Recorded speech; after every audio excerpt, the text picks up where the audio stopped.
Hello and welcome to another episode of the Tejano Traveler. I'm your host, Wally, and today we are on the Texas Forest Trail to take a look at the Tex Ritter Museum and the Texas Country Music Hall of Fame. Located in Carthage, Texas, way over in East Texas in the Piney Woods, almost to Louisiana. And there's old Tex Ritter. Now, Tex Ritter was a famous cowboy musician.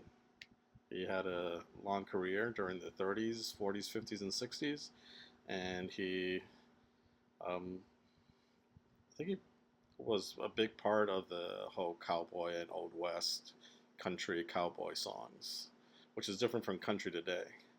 But if you come to this museum, it was built here because he actually went to elementary school here. You can see all these artifacts that aren't just about Tex Ritter.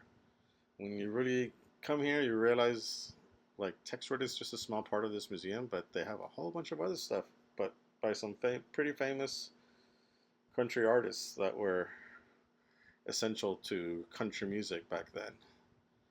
And they have Willie Nelson and all your typical old country music stars like the Oak Ridge Boys and everything. They have this cool jukebox that you can actually play music on.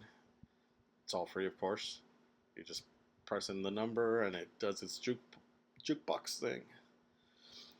Now, it is called the Tex Ritter Museum, and it does sort of focus on him on certain sections, but there's some other sections which are just about country music itself, about the history of it here in Texas. And there I am pretending to sing cowboy songs, but I'm not too good at it, so I just dab instead. But I like looking at all the artifacts of people. Oh, look at this guy. Look at that guy. He's got all the charisma I could ever want. But they have their guitars and their hats and their boots. It's pretty awesome that people donated these things to the Hall of Fame. And you get to know a lot about country music.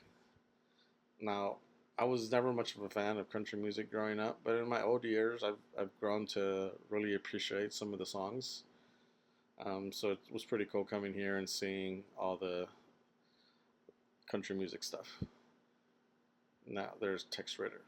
Apparently, he was in like over 70 movies and in 75 soundtracks, so he really did work hard. He was part of the Old Opry, and I like this little mock-up here of the scene at the Old Opry. And it's a pretty informative museum if you come here.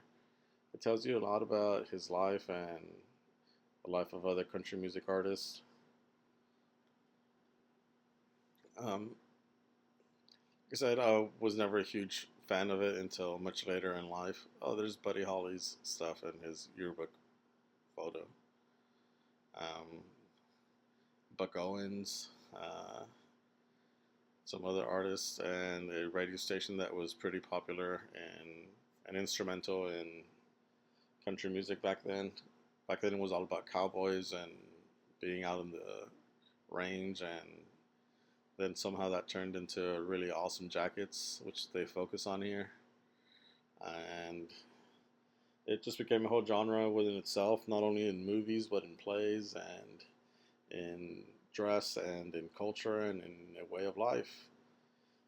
These 1930s were instrumental in cementing that country music sound, that country music look, and that country music lifestyle. The boots, the hats, the buckles, the rhinestones. So it's pretty cool seeing that history just right there in front of you. And he was also John Ritter's dad from Three's Company. I used to watch that show. And KT Oslin, before you talk about your day, let her tell you about hers. So, Gene Autry. But isn't he from Oklahoma? Should he even be here? And Chris Christopherson. And as a bonus, just right outside of town, they have the gentleman Jim Reed's Memorial. He was also a big country music star back in the day. I like how they have his his guitar there, and then the statue, and it made me want to know more about him too, because I didn't really know much about him. But on the way back to Austin, I listened to some of his hits. It's pretty cool. I like it. Like I said, I've grown to enjoy the old country music. Not the new as much, but the old one is still kind of pretty cool. Anyways, thanks for watching. Go check it out. Don't forget to like and subscribe. Bye bye.